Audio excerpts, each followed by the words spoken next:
Apakah perlu saya bacakan komentar dari ranting-ranting?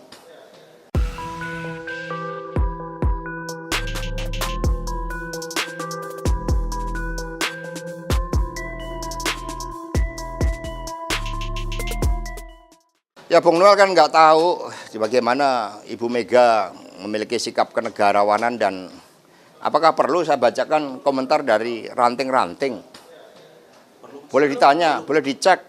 Teman-teman pers silakan dicek dari bawah. Itu mereka menjadi benteng bagi Ibu Megawati Soekarnoputri, dan juga kita menjadi benteng di dalam menjaga masa depan kita. Ke depan, apakah di antara teman-teman pers dengan sistem seperti ini bisa menjadi kepala daerah? Bisa menjadi wakil kepala daerah, orang-orang yang baik.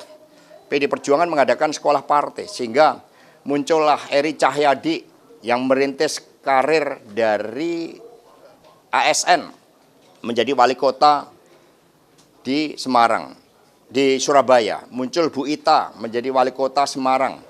Pak Abdullah Aswar Anas menjadi bupati 2 periode di Banyuwangi, itu dari kalangan rakyat biasa. Rano Karno dari kalangan artis tapi punya suatu keberpihakan terhadap budaya bangsa, bisa menjadi gubernur. Pak Jarod Saiful Hidayat seorang dosen bisa menjadi wali kota Blitar 2 periode. Begitu banyak dari kalangan rakyat biasa yang bisa menjadi kepala daerah, termasuk Pak Jokowi ketika belum berubah. Sehingga ini yang terancam sekarang. Nanti yang menjadi pimpinan adalah mereka yang punya uang, mereka yang punya akses terhadap hukum, sehingga hukum bisa dilanjutkan menjadi alat intimidasi. Apakah itu yang kita inginkan? Maka ini adalah sisi gelap demokrasi kita yang harus kita selamatkan.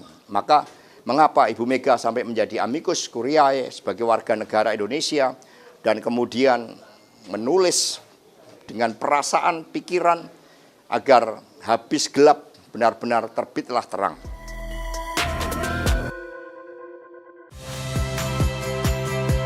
Saya Rizka Clarissa. Saksikan program-program Kompas TV melalui siaran digital, pay TV, dan media streaming lainnya.